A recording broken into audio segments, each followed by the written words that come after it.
Yasitula omutwe waggulu n'azibiriza amaaso n'agazza nga gatunula ng'asimayirinze nga feesi yonna eyakaayakana nga sunrise enjuba nga yaakavaayo.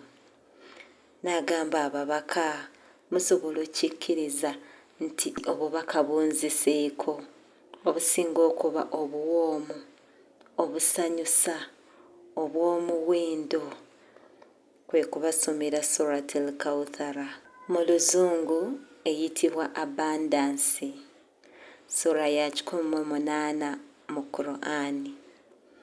Era buli omu eyaliwo yasanyuka kuba baali baludde okulaba ku ssanyu ly'omubaka Muhammad sallallahu alayhi wasallama, nti okuviira ddala ng'omubaka tannafuuka mubaka ng'akyali Muhammadi yayita mu mbeera eyali etasanyusa, tugiyite nti sorrow, kuba yagenda okuzaalibwa nga taata we Abdallah Allah amaze okumujjulula, n'abeera mu mikono gya maama we Amina. Aba aweza emyaka 6 Amina naye Allah n'amujjulula, n'asigala mu mikono gya jjajjaawe azaala taata we ayitibwa Abdul Muttalib. Wayita emyaka 2 ne Abdul Muttalib Allah n'amujjulula, n'asigala mu mikono gya anko we oba muganda wa taata we ayitibwa Abu Talib. Abu Talib oyo yakola omulimu gw'amaanyi, yabeererawo nnyo omubaka mu buli mbeera yonna. Abu Talib n'amukoza, n'amulaga ensi, n'amulaga emirimu butya bwe gikolebwa, yamulaga nnyo omukwano ng'omuzadde. Ne mu kaseera we yafuukira omubaka, Abu Talib yabeerawo okumusapootinga, okuyimirira naye mu buli mbeera yonna, wakati ng'Abakuraishi bamuyigganya, ye Abu Talib yasigala ayimirirawo mutabani we. Newankubadde Abu Talib teyali musiraamu, tekyamugaana kusapootinga mutabani we. Bw'atyo naye Allah n'amujjulula. Ng'amaze okumujjulula, Muhammad tukimanyi bulungi nti batabani be baafa abakyali baana bato. Omubaka aba amaze okufiirwa mutabani we, muliraana we, mulabe we asinga, ate nga naye yali anko we oba muganda wa kitaawe ayitibwa Abu Lahabi. Buli muzadde aka kaseera tayagala kasanga ng'afiiriddwa omwana we, oba oyagala kubeera eri wekka weeyawulire, toyagala bikuleekaanira. Omubaka yakayitamu ng'ekisinga okuba eky'ennaku, muliraana we ali wabweru akuba bigoma, aleekaana nnyo, buli omu awulire. Subhanallah. Tumulaba ng'afulumya ebigoma, afulumya ebivuga mu ssanyu eppitirivu lye yali alina olw'okuba Muhammad afiiriddwa omwana, ng'abikubira waggulu, ekibuga kyonna kiwulira, ng'ayagala n'omubaka Muhammad sallallahu alayhi wasallama amuwulire, ng'agenda aleekaana, Muhammad wa nkuggu, Muhammad musajja atawera, talese musika, nga kyamusanyusa nnyo wakati ng'omubaka ali mu nnyumba ali ne mayiti ya mutabani we omuto Allah gw'amaze okujjulula. Muliraana yali wabweru ng'akuba bigoma. Subhanallah. Ekirungi akaseera ako mukyala we Hadija yaliwo. Wakati mu byonna bye yayitangamu nga Hadija abaawo, Abakuraishi bamuyigganyizza, olunaku lubadde lw'amaanyi, lubadde lukoowu, ng'adda ew'omukyala we Hadija, ate essanyu ne likomawo ku matama. Naye twali tuli awo, Allah n'amujjulula. Wakati ng'omubaka ayise mu nnaku eyo yonna, ne bw'oba gw'oba weetaaga sapooti, emotional support eyo oba ogyetaaga. Weetaaga omuntu ajja n'akubudaabuda, omuntu akutegeera. Mbooza ani eyaliwo? Allah yaliwo okumubudaabuda. Allahu akbar.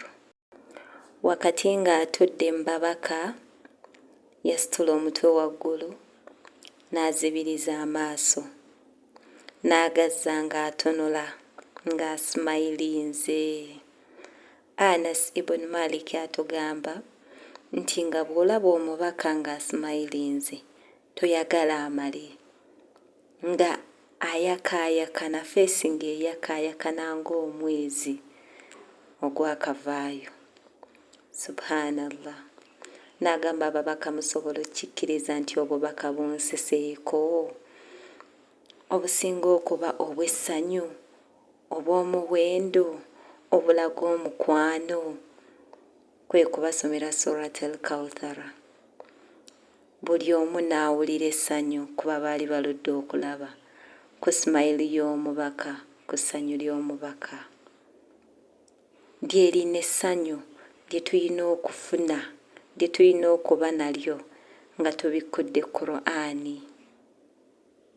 Allahu akbar. Wakati mu buzito bwonna bwe tuba tusanze, kwata Qur'ani ogibikkule. Y'ensonga lwaki yatuweebwa, esobole okukomyawo essanyu oluvannyuma lw'ennaku gye tuba tusanze. Ekomyewo obukkakkamu okuva mu busungu bwe tuba tufunye. Ekomyewo essuubi okuva mu kuggwaamu essuubi. Eluŋŋamye obulamu bwaffe, engeri gye tubutambuzaamu, enneeyisa yaffe. Etuluŋŋamye okuva mu haramu okudda mu halaal, okuva mu butakkiriza okufuuka abakkiriza. Kitegeera okukkiririza mu Allah, mu bamalayika be, mu bitabo bye, mu babaka be, mu bulamu obw'oluvannyuma. Y'ensonga lwaki Qur'ani eno tugirina. Kino Allah ayongera okkikkaatiriza mu surati At-Taghabun, sura ya 64 aya eya 11, bw'atugamba nti ajja kuluŋŋamya emitima gyaffe, ajja kuluŋŋamya emitima gy'abo abakkiriza kasita banaamwenywerezaako wakati mu buzibu bwe baba bayitamu. Ffenna tewali atasanga buzibu, ffenna tewali Allah bw'atagezesa, naye Allah yennyini akakasizza n'agamba kasita onaamwenywerezaako ajja kuluŋŋamya omutima gwo. Kino kyennyini omubaka kye yakola, nti teyalekayo kuweereza Allah, teyalekayo kutambula na Allah, era wakati mu buweereza bwe essuura eno nekka gy'ali. Therefore baganda bange, olina obujja wenywereze ku Allah, ojja kulaba nga Allah abusangulawo. Olina obutekkusa, wenywereze ku Allah, byonna ojja kulaba nga abisangulawo. Allahu akbar. Essuura eno ya bbeeyi nnyo, ya muwendo nnyo, erina amaanyi mangi. Tugiwa ekitiibwa kyayo.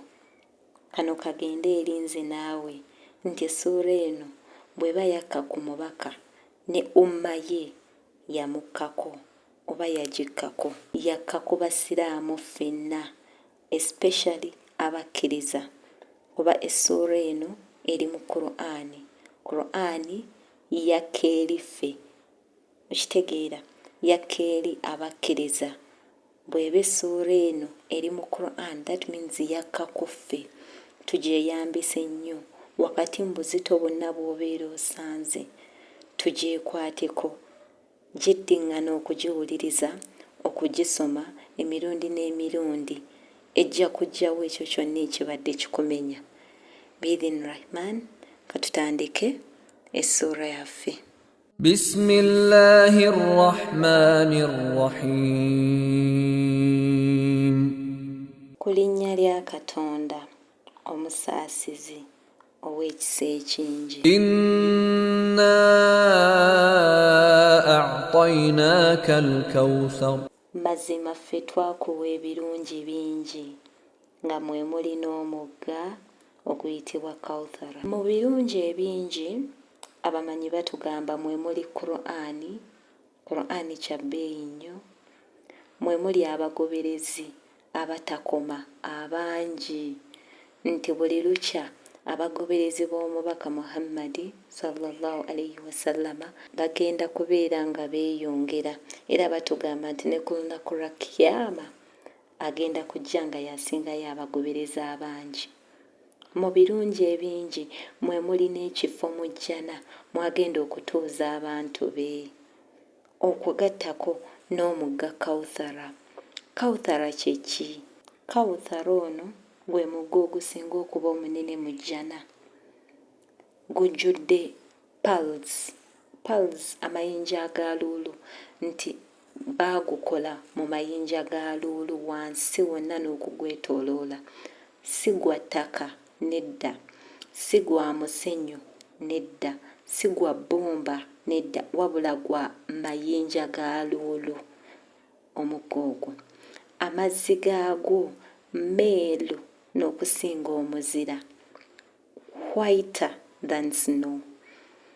Gannyogoga okusinga ice, colder than ice. Gawooma oba gawoomerera n'okusinga omubisi gw'enjuki, sweeter than honey. Nti buli anaanywako omumiro gumu bwe guti tagenda kuddamu kuwulira nnyonta. Tujja kubeera nga tugunywako for pleasure, nga bw'ogamba nti nno olidde ekintu ne kikuwoomera but n'okiddiŋŋana kubanga kikuwoomera, so si nti oyina ennyonta yaakyo. Bwe tutyo bwe tujja okuba. Tujja kunywa ku Kawthara omulundi gumu, omumiro gumu, tukkutirewo nga tetukyasobola kuddamu kufuna nnyonta. Wabula tujja sigala tuganywako olw'ekiwoomereze ekigavaamu, so si nti tuli bayonta. Allahu akbar. Tusaba Allah ffenna atunywese ku Kawthara. Bino bye bimu ku byaweebwa omubaka ebyamuleetera essanyu. Jjukira bye baba baabiwa omubaka naffe baabituwa, kuba omubaka yayagala nnyo umma ye, nti buli kintu kye baamuwanga yakitugattako. Omubaka yali taata mulungi, tewali kubuusabuusa mu kyo, naye ate yalina omukwano ogw'enjawulo ogw'ensusso eri umma ye, eri abantu be, abagoberezi be, nti buli kimu ekyamuweebwanga yakigattangako abagoberezi be. Batugamba nti ne ku lunaku lwa kiyama wakati nga buli omu ali ku lulwe teri awolereza munne, omubaka ajja kuba wali ku mabbali ng'ayimiridde ayogera ekigambo kimu, umma yange, umma yange, abagoberezi bange, abagoberezi bange. Allahu akbar. Saba Allah atuteeke mu bannamukisa abo abali mbeera mu abo omubaka be yeeyimiririra ku lunaku olwa kiyama nga tewali n'omu asobola kuyimiririrawo mulala. Kale bwe tuba tulina obuzibu bwonna bwe tuyitamu, tugezako okulaba nga twenywereza ku Allah ng'omubaka bwe yali. Tolowooza nnyo ku bizibu, nti lowooza ku bulungi. Tunuulira obulungi bw'oyina, kuba weetoolooleza amaaso, kijja kuwa amaanyi okukwata Qur'ani oba okukola dhikiri oba okudda eri Allah. Gy'onaakoma okudda eri Allah n'okulaga ebyambalo eby'essuubi, ne Allah ajja kwanguyirwa okudda gy'oli, asobola okubeera ng'akudduukirira mu buli kyonna ky'oba oyitamu. Ng'era bw'atusuubiza mu Qur'ani nti buli wakati w'obuzibu ateekawo obwangu, ate buli luggi oluggaddwa enzigi endala aba aziggudde. Naye kikutwalira okubeera nga oli mukkiriza, ng'oyambadde essuubi n'obugumiikiriza okusobola okulaba enzigi ezo. Abasinga ezo enzigi tebaziraba, naddala bw'afuna ekizibu bw'ati ne ziweta. Shaitani awo akwambalizaawo ebyambalo bye eby'obusungu, eby'okwetamwa, ogenda okulaba nga weesambye Allah n'amaaso shaitaani ng'agaziba oba tokyasobola kulaba luggi Allah lwakugulidde.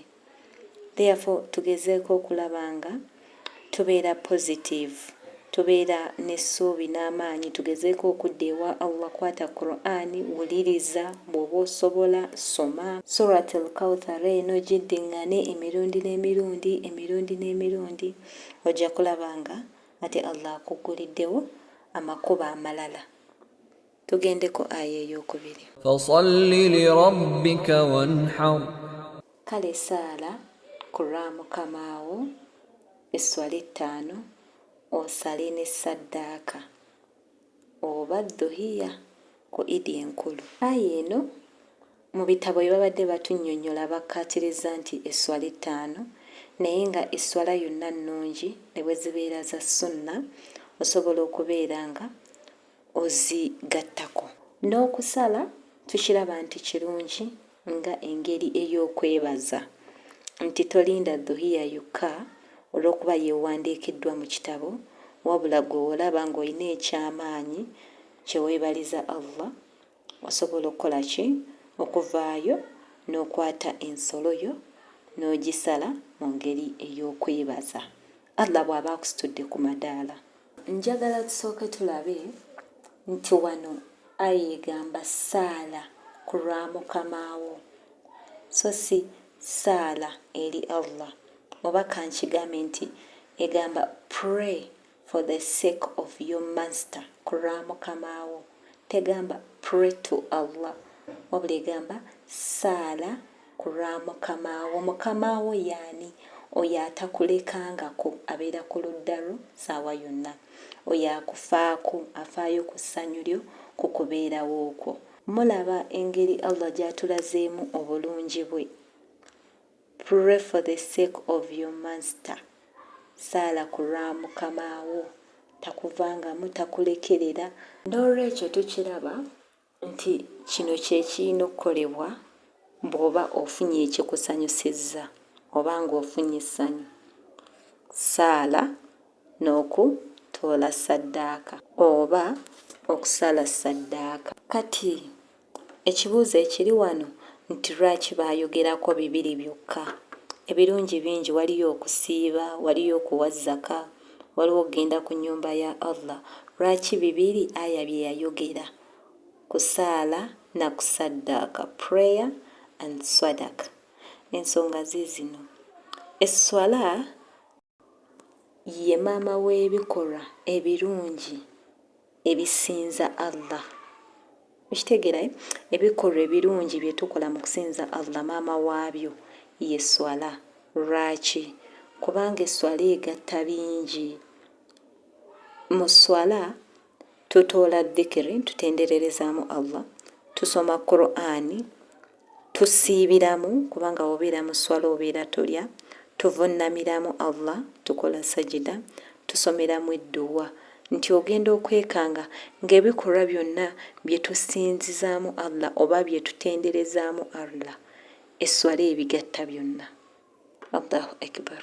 Ate era esswala tugiraba ng'eviira ddala ku mulembe gwa jjajjaffe Ibrahim alayhi salaamu, bwe yagamba Surat al-Ibrahim aya eya 40, tulaba nga Ibrahimu agamba nti Mukama wange nfuule ayimirizaawo esswala, ne mu zzadde lyange bw'otyo.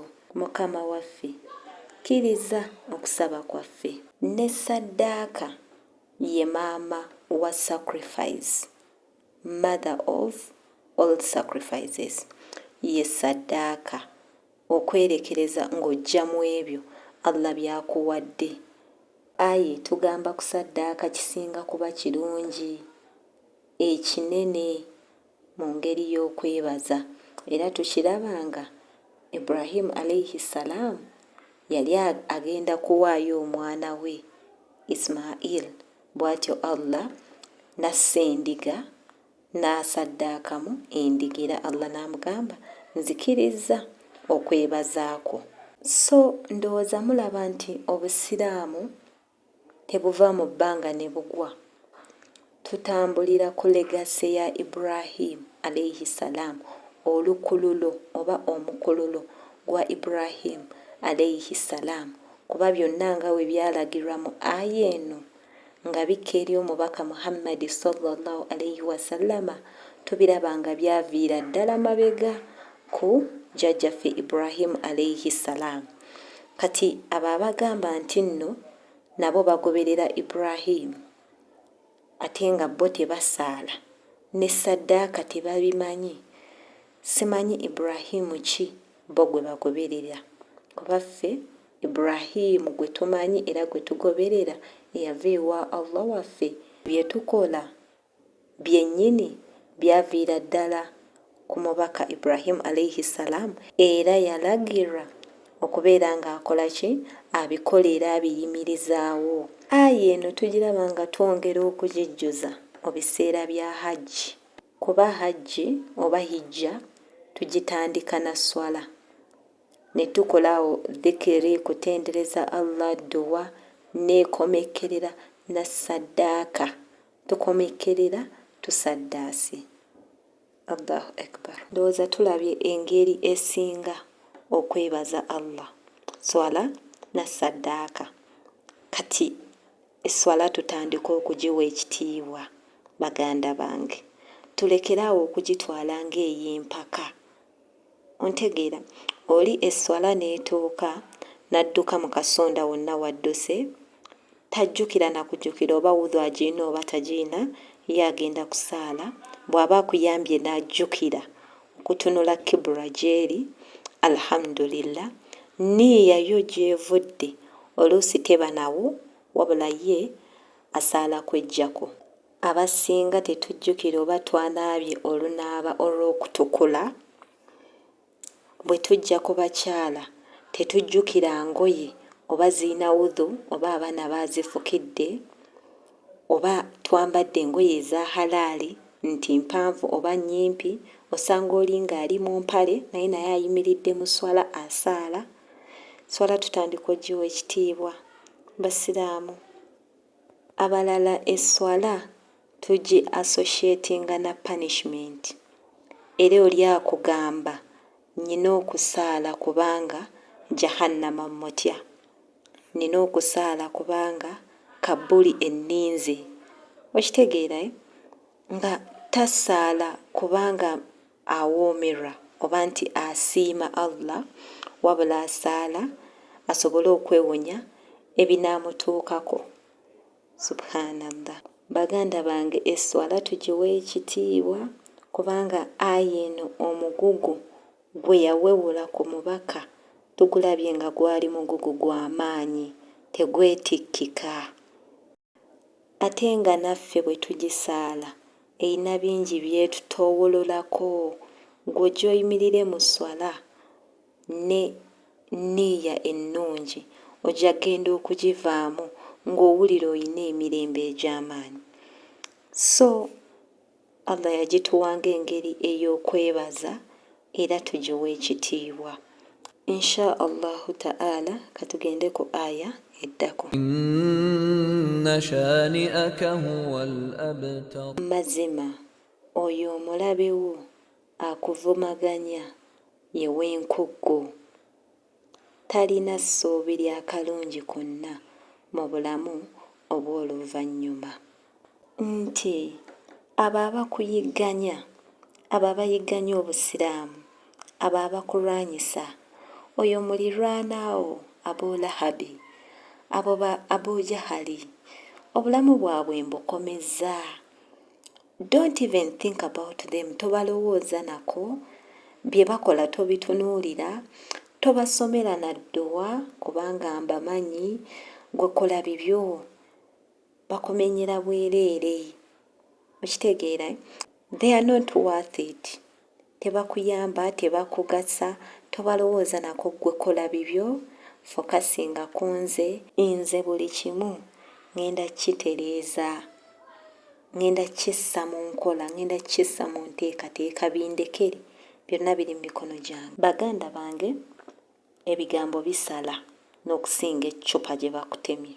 Ekiwundu ky'ekigambo kituuka wala, kisalira ddala ku mutima, naye mbasaba tweyise ng'omubaka bwe yeeyisa.